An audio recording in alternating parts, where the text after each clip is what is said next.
ama no gwa chi te kon de chi ka wotin chang chi kon bela online beta karam kel me bugwar kan etin kon cha taro cha ka receive ti ti le kon ka titu kon ide dia le titin kon ta ka media ko kon gwe tin kon lat ko ngane ken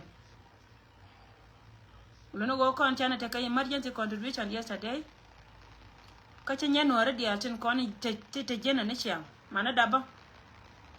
tin te jena ne chiang ka kuidur te ngai ka je ken wo mate karam chi te bona ka bentio adaman na ka la dior state te ngai ka je wo mate karam chi te ka mai kala ka pan ga ka daman na re loka wona nuare tin kontin charo den kamgo ken pen ken charo badol nyiriang ba lene na do ka ken ba korean ba ter ko mi ko ka wata gwan ta ka tatin ka chine ken ti ko lo chu jawo tin ngai ka je ken wonan ko kan gwa ma ko ko jen pen ken bi ko le ku dur karan gorgo bagat ke bagal ka ngwane ko jen bom de na mo chen ni dian ko ndere le na gat ka ra de ne ro do ko chin chaka tan dar ka kuidur chiga birwe kakan ka bad kan yin kun lara yende ata lo ayene tin ko ne ci ko ko se nang dor rul ne ko ken ko jen biya dor biya lo alan ma gwana mo la we jen poinde tele poin me de bom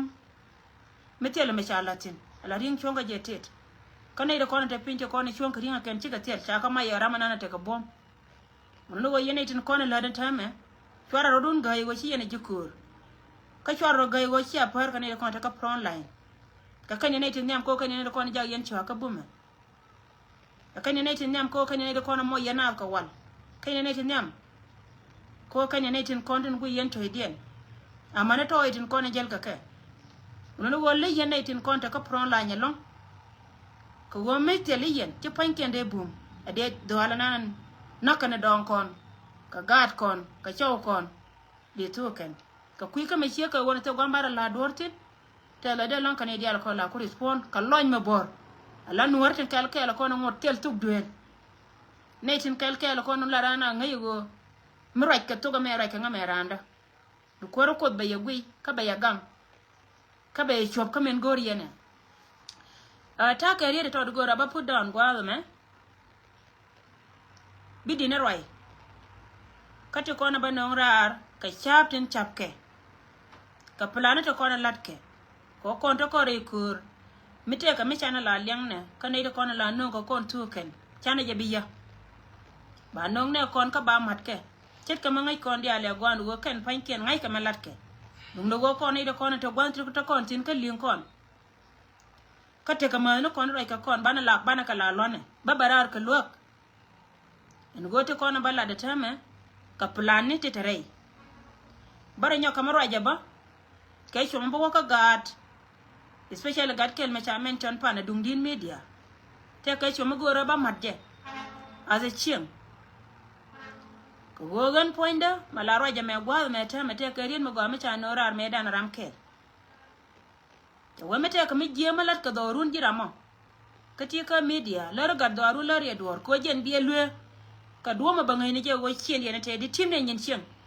ko na bat kare jam so te ka jomo ga me cha no rar tiang dung din media go ba roi rede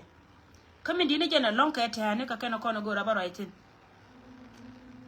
te ka tin wante de roi tin dung do wante go ba video ba ja kama ba so kui ka wata na gui ka bandole lakin ba ka ngo ka go che chan kel karwade mulono go jen poinde men ba watin jenen wur Michel ka Salva Kiir ma yadir kane ko me da changa ye kane go mango katin ci gwal ci chop ko ku ci nga kane tin kon tin cha ci nga je karun ko la ta ka planet ya kwa wujun kwa kala brain what ka kana yene tin ko kien tin kon ta de chuya ka kana kona baro itin chan ya ngai go ci wur Michel ka Paul Malong te gien ka gwa ma bar cha kaira ka te ka mechelo Paul Malong ja ka Nairobi ante ka tanas kana ite kon batete ka mecha lo ken ka ayu ti cha ben joy na ken cha ro ba ma do kan kana ite ka mecha lo ken ka South Sudan ne tin kon chal ka inware la jel ka kel kanas ka tanjuri ka South Sudan la ka chal ka gan man ken la nuar meche la ro ba mat kel karan la leba loide tel me la tega re te kada la banga ni jare tuka planet ko ni cha plan ketin Salva Kiir ma ya de chana ngai ni changa dana la jeyde rama che yen barama yen bela ka si yen barama loñ be nga ko ka ne nga me chup kan di ong me che ke wono kine to wan ka jang ken che ka ga dum lo che pukul wa ka ga den ko ken chal ka ro de ni chin di ni jang te ren ma chala ru ne me e wur me chal ka kol ma nyang ju che wangan ngai ja go pu ju woni to ko ni chal ke no re ta kai chuong dum do gogan men chung nga kor wor me chal ka Salva Kiir ma di go ar ni jang di da ma chali nga jino bi ndial muno no go jen pan ken te paro ko go ken te ga me chalo ko ken te ga me chali jieng ma la war ke la ken ko no re chane no go bukula rai ngan ka plan do ko na chari ala ka ku me changa ya ken go che pel wur me chal ke doctor ya gai ko changa da na cha wore lo ka me che chup ka counties lo ka dang dog dia la cha ka don chio chari gai changa den ga lo ka me da dien ka lo ko wor ya gai men te ka jube da jala ko jen bore do arien e politician me chro ngo ka jube me che chup ka counties lo ka dang dog ki Salva Kiir ma ya di ti ka che ko pin che bu yi wore jinu ba Sudan che control ko gon gwa me chal ka re lo ka ajen gwa de gu ye puch en go jen ta huje de mai captain anta me chi lo me cha kor cha ben ngo ken ka chi ga ben yin ke kuma ka cha kuma cha joy chenga da na chire ga go ka je re de me ba la ye ka kan to ka tin ko na lat ka rodien ko je na ga go bana jare do ma ngai ko ne ga go ko de men cha mol pin ka le ja wene bi cho jal ka bi ngai go go ngwa ma mete ke kui di ro do mo ka war ko bi patcho ka du bi gam cha bi ye da ko me chire ga me che wolu jau chenga da na china chi ka nyin te ka report ma che no selfa che Salva Kiir ma di che je kwar chi lo ga amma le da ne chana la rai lo ka cha lo da lo won tame ko ri chi linga chi nyenyo ka ne to kono war ko kono ken kan ti chi ka ben dor me chal ke chi ka ben ne ra jana ka poktap ka poktap tanke na ka duk tin dia la kono chi do chara kap kan dia la go jen chi ka ga ka kon chi Salva Kiir ma di che wur me chal ke re ga ko che je jina e mas bi yin wa pu nyen ka lo ko wo jina jiran jongale ka jin ga banana na cha kwanya gwa ma wa chi ku banan me ja ka pele cha jide nyane chi more bu wo bu nyen ka ji jongale chi wur me chala ya ga ko che Salva Kiir ma di che jongan te ka te cha lat te cha gwar jo da lo an che jo gor ba ka rifit min dong dien chan da mar chan na kan da mar ma liya da me da ne liwe an poina ngar ya ga ya te kel ka ji cha gai ka cha gai ga lo ka da dien no mo kwel ko community a kelba mi ja kon ko wajen poina chi malan che we go are lo kan tama ngan chara be nyoka jien abalo ba ko nyoka manaka raya cha la da ya gai me la da Salva me chi Salva che gu ro mi che ka wono che wa okay ko ngai je cha tarien che tien kan dial kel kane gor ba da ganyo wang mi jien gwa ma tere ga jolo ina ka jongale min bila da gojin la ne mobilization ko mobilize kan janga to cho ali jang pini to ka da nyar wen ken kel tin ko na lar ka je ken go ken ba lo ba ka pal beneken tere ga che jien jena yana ta mela go che dor jani dia cha ka wajal ko go bai to ba ka chot ko wo che gor bi video ba won long gor ba ben ka poin ala dariya de me planet a toten kono kwa planet kan ga jani ci ga nyora la ken gu kriye ni di alten kono chari ga cha moy kanin ga ka a wojen poinde benetin kono chal ke ji jongale ba ka mobilize ko wodi ko wakan panken bel hat ka go yen ka yen jang ka ko kon jang ri don jël kar ya gaay ko kon jang law titi ti la yen ka biya gwenti yen jang do nyar wen ne diala kono te go da ma a wona ka tish mo yen ko gwenya biya ka gwen ngode shon mi chali giang ke betel ka ye mi chang lingi na tama right ke cha e bena kan biga ben ba e bana rayan kwa jal e doctor ya gai ko ko wodi ko wo chang edan e chelar wo cha lo cha ka binyo ka mana ka ta cha lato si wur mi chali tal bakir ma de chenyo ko mai ko opportunity ko lo mo e wo ngori gai tama ka ya tara tiang bire gai baro de dit committee ma jete de chelat a je ka da ka chiamane tianga e wo che techo kana mo gang selfa ba wo ba lar chire gai chero de dit si wur mi chal ka sel bakir ma ya dit cha kaira ka mobilization la da kana de ko na chal ka ja min ko la goro go bano kana de ko na ta dor si ka yenuare mobilization de na chalat ke kine de ko na chal ka tish ka nyar wen a won naka go a be na kana tin ko na chal ka kan jang le sai kan jang nyar wen ta wona ka tish de na wona na ka ngad na kan dia chikat lo kana kon chine da ba moy ka mai kala ka nei bas na ko to go kariya me melody na tama yen jang to kon chal ka jang bor la bor go ka kan ne da kon ta ka kwar kun ka ta ga gad kun ta ka ku me ta ganka ki ane be mo moy kariya kon nyar wen abiane ko lo ban mai kale ka lo kon chine go go kon ba ka lo ba ka go me kan cha ne be na ba ngon ba nyor chi enda cha ngole la ken cha yo cha kamrar ko wurmi chal kay jang a chwer kwan chire gay kan wurmi chal kay salba ken madi cha yo cha ka kamrar antama ka mobilization kan itin kon kwale chole nyar wen kan tui te kon te lar ke ka gui kon ke wode pal ko kan chika ne ti la ji mai kala ka ke reason mi chalu godi ko chion mi chali giang ajana jal ka ke ko wojen poinde chire gaay ka jo yen anganuar lakini ngaran tal bakir mayadit ngaran ko me junub toro leze titin kono na konke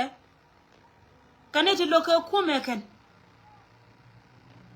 mawo ko woben chaji ba palakan tanki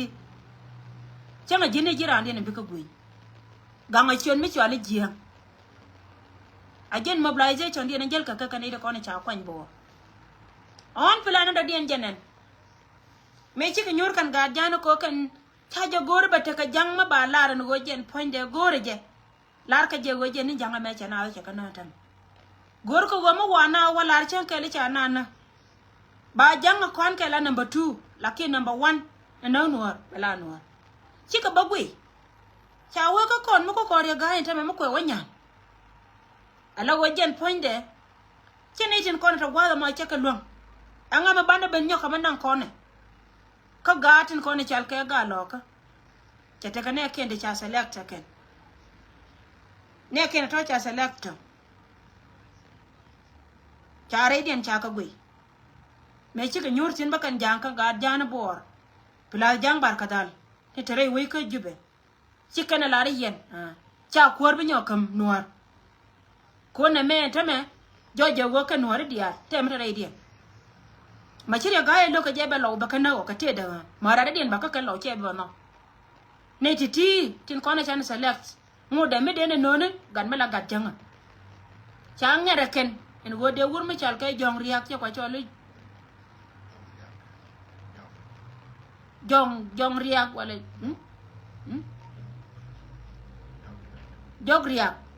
so changere ken sorry changere ken en wode wurmi chal kay jogriak de nong nyal ala gabana ajana ko taka ken tam pan ko gor ko di mo gor ya gay wo pel kamelede ko go ba kor ba ter kinai de konen chal kay ji dorme chal kay Ethiopia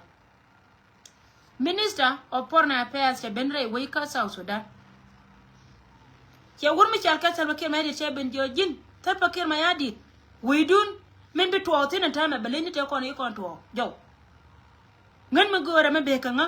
gore je yende la loy mala de yen nyur yen ne tin kono ci ataka ga ci kana re ma cha de loy mala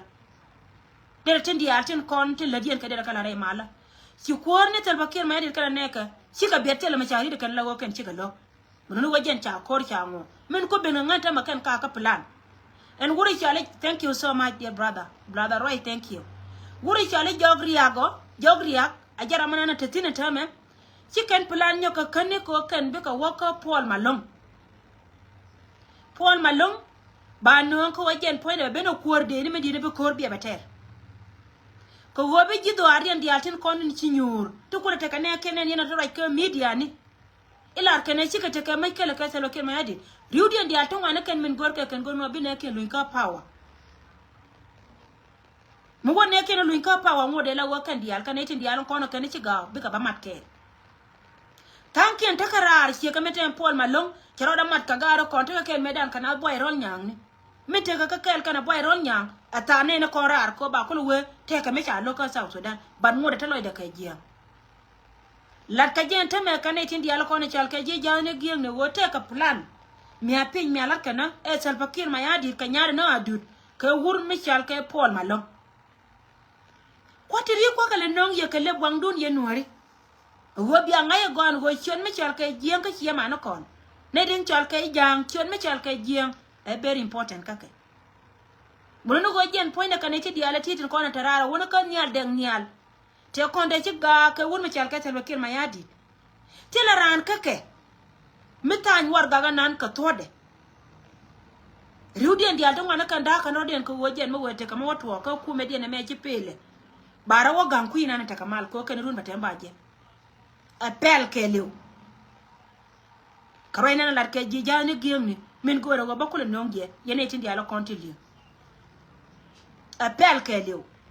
wur mi chal ke Paul Malong antama to right wodane chikete ka agreement me anytime bika mat kane wur mi chal ka Salva Kiir mayadi kane nyar na adut kido no gwa me dum ti kar wayne to kono larke ka be ne te dial te kon te jel ka jakel tin ko wayne la larke te ko kan panken ite ka me cha lo kan ka ku me jinu ba Sudan la ga no rete kon te che te me cha lo kan ka da mandi ne ma cha baka bandor la waken ku kala angdar na majen siya da men jaro da ta ma kamen gore go baraitin ka kuy ko wajen biya jare ka melaro sika ko ben ka main point min kwala da kana tam cha web gag dan chi gag dan dina jena jongole point de mo ko no walong abane long ka mata kone ba kana la wajen te dok bi ko madan mo ka mabum lakin mo jongole mo wada aba wuzaken ane ko ni chalke lo bika bena ba dor mi chalke wo ko no wali wa cha dor mi chalpa juta kap ka chika ben ka gadiam ajen to dan ka jen wajen chana pi chika na kula ka bungu kuto ajen te ga mobilize chana lara ye wo chi ga ko cha ware do an mi chalke twi gwani dialo content majika ka lo kala ka je cha dor bada muno wa cha gadial tin konen bum tuken cha ka jakare hele ni ke mobilization ko bana ba ka kap ka kan ko wo kor ka kuyi ni jene jongale cha ku wa ka kondong ke don ka ke ko kan ngai kene go apu ju ande yete ka ke ti loy do ngor ka mama da ka ko jen cha ku me jino ba Sudan chi de ne ka cha ka betray chi kan we mo ko oto on go kan ga to ko ni chal ka ga jongale tin chana nan kor mo kwa ka wo ba abin wore ta ka bom ala go kan panken ba ka bab ko wore chi ka ta ka kwa cha ngayon kume min chalke kuma aiwo cetaka kwa bana mule plano kwala gore wa biya take lintin yene da kono chalke ji kuma aiwo kana me gore jego biya yin la let si kana la ro ko na mo ko chep ka gadiam abane lenga chiro chewa gadiam atela madongo ngot an wana mo ko ne tin dia da kono chalke ji kuma min bana la wo duo be me we kana dor me chalke bana bukai no korar ka dobe ma we dor mi chal ka ngada kame chale yirul bane jien ka dobe yirul talpa kana ne ka gad ke dobe chari ala ka ken go bi jal ka be ka jien ka dobe yirul bi ka por ka je bi ka wona dor na ka barar ka dal an bi ka wo ka no Sudan ba ko wo ka dor mi chal ke Dubai min ko la goro go ballar che ngedan te ka kwod me chalar go ma ka cha gor chiriu dun dia lunga na ken chika ga cha la ro cha nya pina bang bar cha lum ko ku na wur mi chal ga ga ma ngwan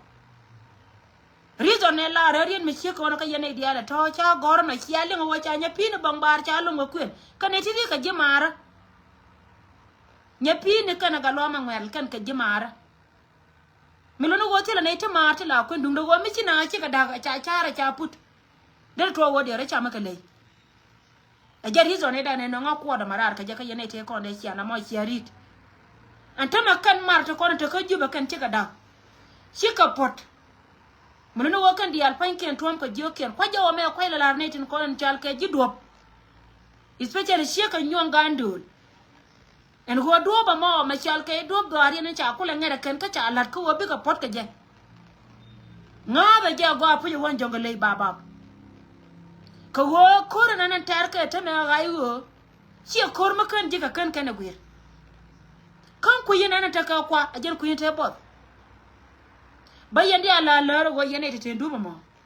ajane sha lar na mo yen nyom tin te kel ka ji yurul gor re yer gor je bo yene te biya yen ka pintin ko mo de do wa kairar kan pet panken ka lose ken kel ke ruel ken kel go bi wa kai karar tino jenne boy ne kun kap yen ji dom ne dia la konto go am ka yene de kono kwale chol ji kuma ayu ala go do bi ne cha ngere ken ken chikine e bugum di jango bi no re akwana to kamar waja akene chine e bugum en go jen point de beto en go de ne ro bar dub do arme chal ke Uganda raya mo jen sakare de go ro wa banong ye go bi ateke lengti no won kume chakari ala ka mane dubka kamari ala ka mane dubka wo ngai je pe me to ka kona ta me te ka mai te ko ga na chi ka men ti ne to wana kan ti ka roi te ka kontra ma cha tan ga wi to go le che be men tan ta me ti kon dia nen ka mi de ba che ka be men tan ko kana na wo gwelde cha larte ko gwelde cha mai cha ka tan ti ne ken ko be ko ko ka jel wi ma ko kan cha ka sancton antama mai ken me da la kwa ka kan ka Uganda jaman ta me kam na mai ka dor ja ko an pal na ka Uganda tu wo ko me na jem bot ngada ka dien Uganda me ila ken la ka ken bira ma courier ka pede kan gara dare uri ken bi ka pen ke la ne te na ka nore no go jiter nore dial los ko ka gwa ngore je go bi ka wote na tame pal na ko wo jo jende ngien ne de ko na ngal yen munde jo munde ngo ne wi chala wi Uganda mo ko wonti dial te wa cha kala ane te ko na ngal ke riet ke wi chala wi Uganda mo edunda abenya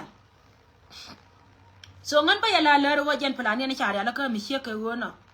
en go mi very important go je wo bana teke liang ko na bana teke liang bane goro go wo kan dub dial tin continue tin har ka jang wo de rabartin lana la gana kare chit ka mela ga ko kore yeken do wala do mim ligo yen ji ai go a chile ngor gonga mo ya ka ki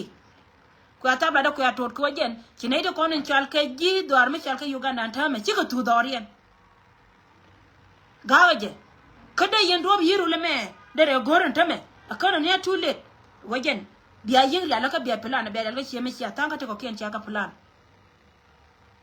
ko en gwate yen kanatin ku ye mo min tie kana de yen goro won bo dan ta biya to dere ka moy kana kambe ni ne nga nunen chalat dong ban jen chobde so plata to kana kono no ye tin lat ka kan rai wunimi min dine jeno wo kan jang tin kono gu yen ka ci kaira yen wori kan ka kaira nanga je ko rodun kel fara lot ka ruwaye to kono chala dere to won wode ne tin te ka jiyo go de ka jakarar ka kuy ko wodi ko ba gudun ba kula mol antama lalar ka jeni wona wacha bor janga chaje la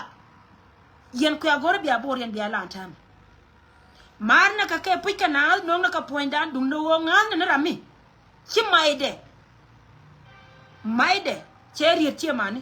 ci ka me chana maidan chana ri tie mana ko so titi ka kana kono goro ba ben ka kuy ko wajo yela ba wankun wurmi chal ke pol malong contract den kana ji gwaltel pa chatia ko batan kan wurmi chal ka den nyal ma min ta ka mai kala da metetin fara janga da long a pele ne chala da ken ko ngai ken ci ka pe to titi kan kono goro ba lariye ka kuy ka me shie ka wona ngan bi chom da ba wakatin konen chala da dungdin media kar yeda na me ba wakada mar na pal mai da te karir kel gar ko mo goro ba kamji gari te lon ke ruz nya lel kai commented ka loida ke ru nya le lo jiran go no wo timi chi mori chi randu timi je min chi to jo mi che de we bade la we lu jo te dia te kon ko ikene jek la kwa ka tiem nas ko jin jira manan ngode tay dien wa wo jen bi ka tiem nya le chi le te ko jin ti chi mori tiem te yito ka gwa mi chi wa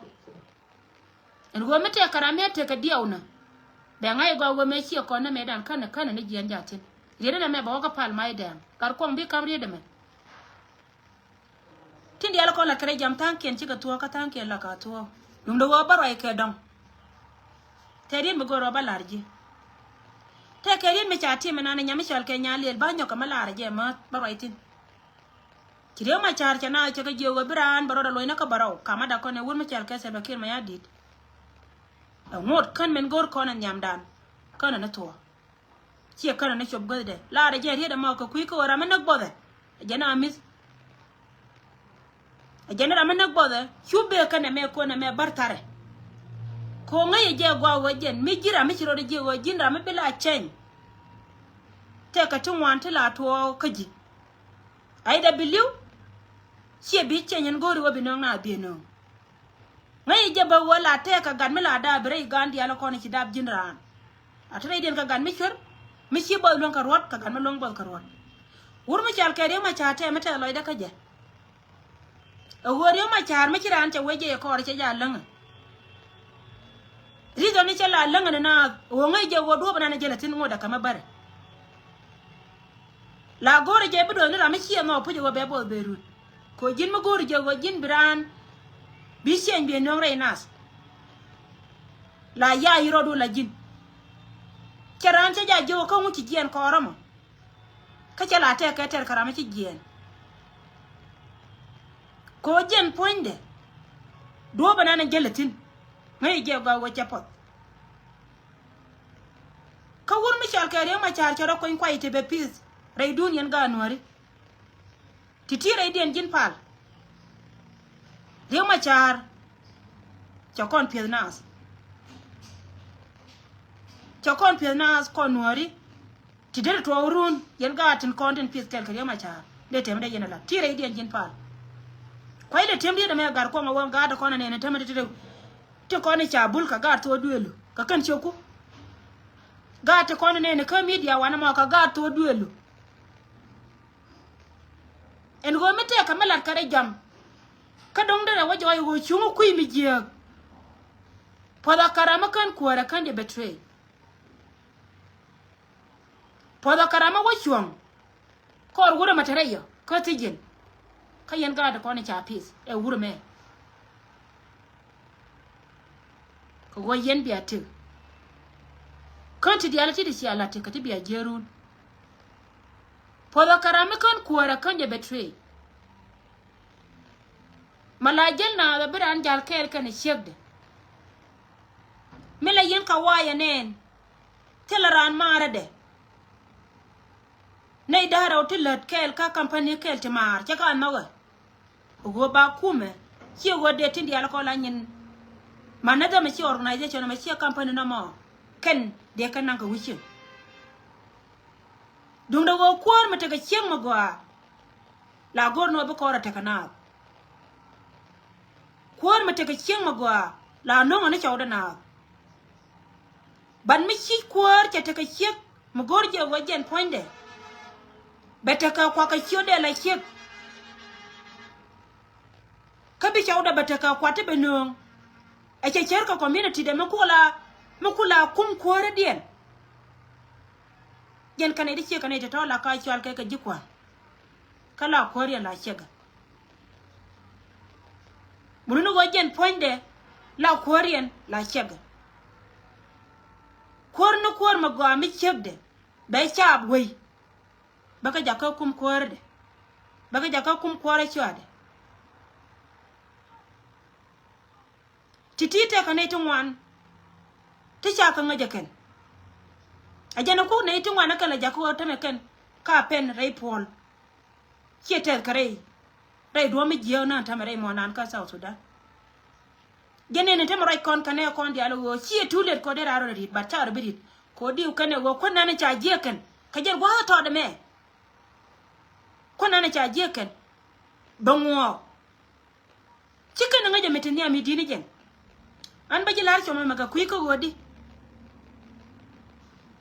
yen ga atin content jojo go ka yen future leaders ka nuer community ti ka South Sudan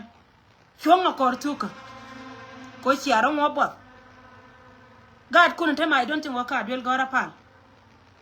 And I don't think what man kun ka nyura na wala to go. Come in here choose by your kweda ramia and tema ba la ranga yen ka teudun. Chalga yedor. Chalga yedor yen wuna di altin kona ta door. I wachi peli yen. Ko wajel kel karandun.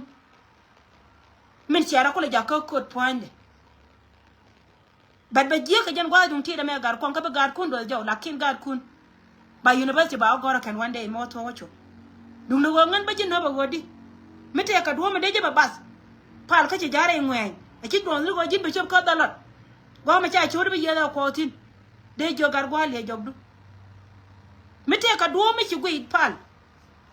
ala wo jende de yeda yena ko ro mete re ka tijin charre de ala kuwaru wariyo machar si kuwaru si cheriyo machar ka kuwaru si urariyo machar kuwaru wariyo machar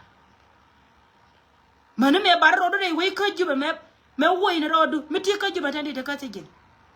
de si ka pot ka me yanga ka ji si wati yo to man ka bang de nan ka si wa jin kuwar pina ka South Sudan yanga ni kuwara rona ajana mo yari yana wurme chal ka pot kan chon pa la gitie maname doran ko ne to ko ne chal ke jimai to kon ko kuor mi di lat wur mi chal ka mana o gar ko gwal o kuor an cha pi de wur mi chal ka re ma cha kane te kon de na kama nawa chika nan ka kane de kon ko la goro go jende yina kane nyok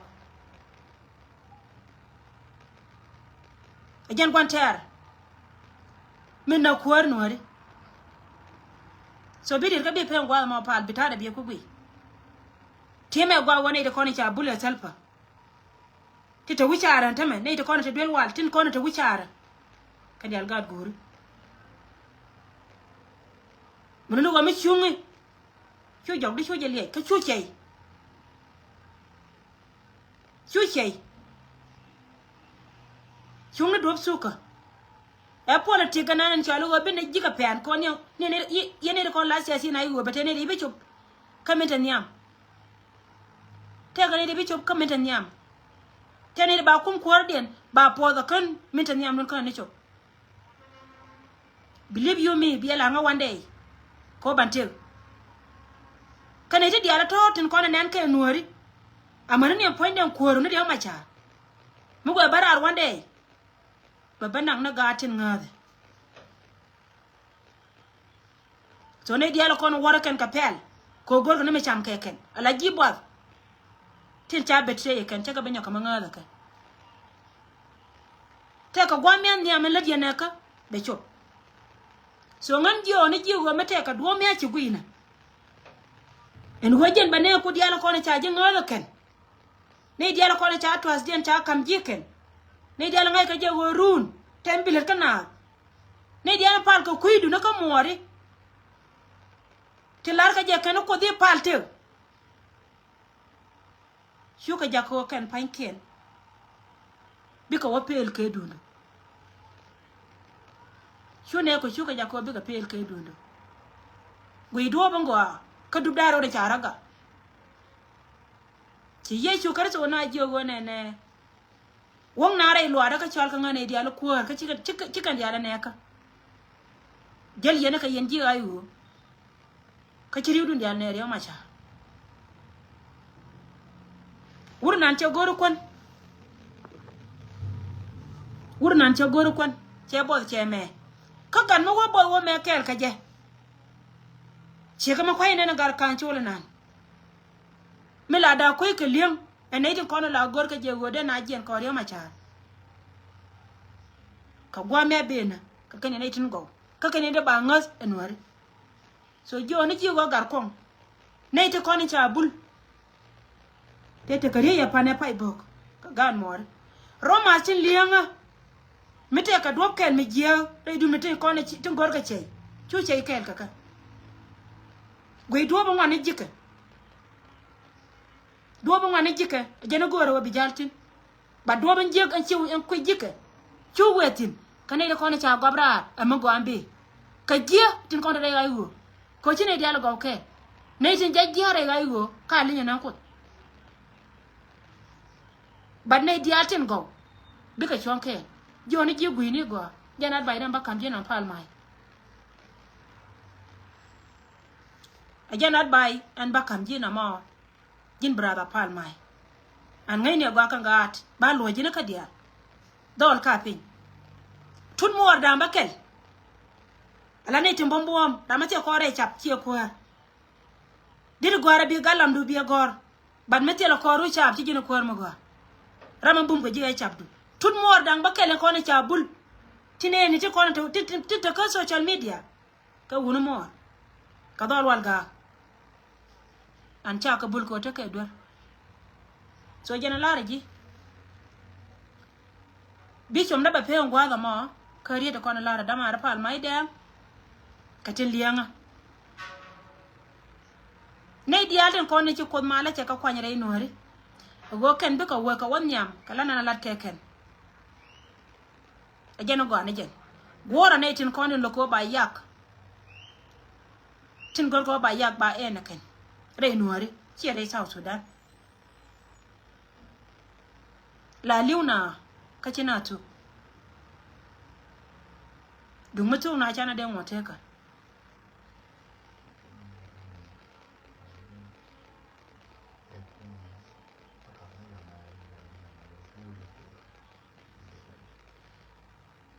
so bayan di aljo wone ne loy ne jaw gorna na duwap tuka gorna na duwap tuka gorna duwap tuka akena kona banora ta roka goro go balarie yene itina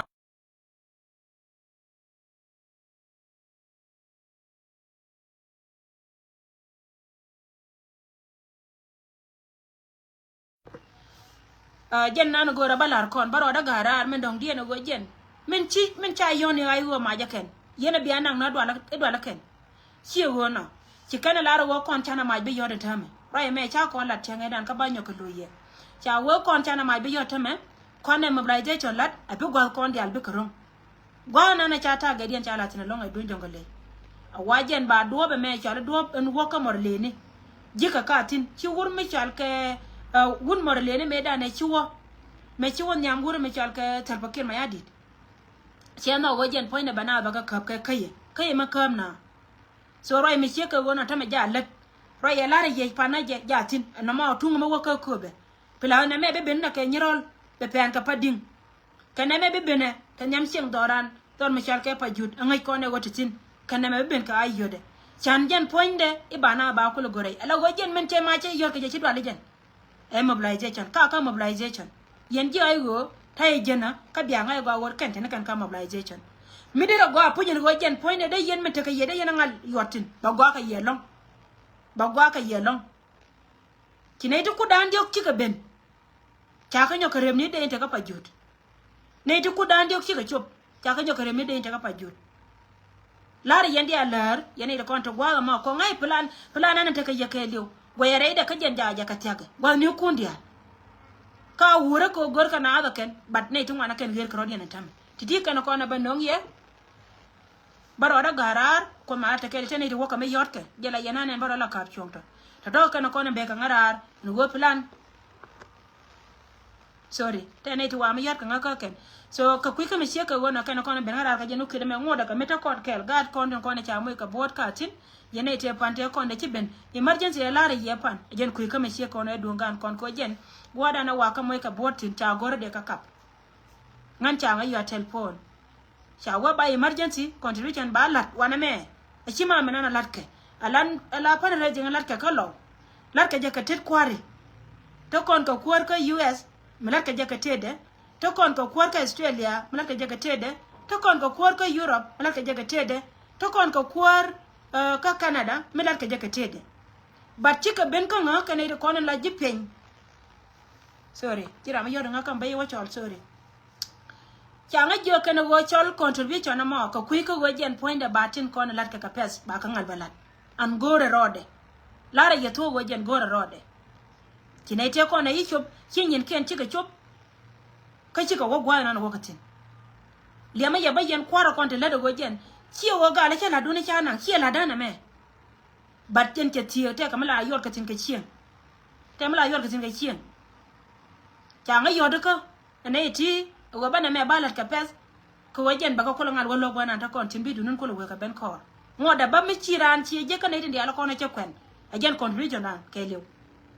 mi chiran chi je dunno go ku apel yen muktab ko na chekwen ku apel go biya gar kon biya ngalo kama ngon kama mena ne chi ngai so tide ken ko na banong ye ko mala ko te kel ke ye ka bana le ye baro ko garar ne di ala ko na chi ngamo ke request te benora te benore ngoda kame ba barar baden ke news mo wete kame wororo nya ka benyal banora ane ko mala ko te kelo ya bai pona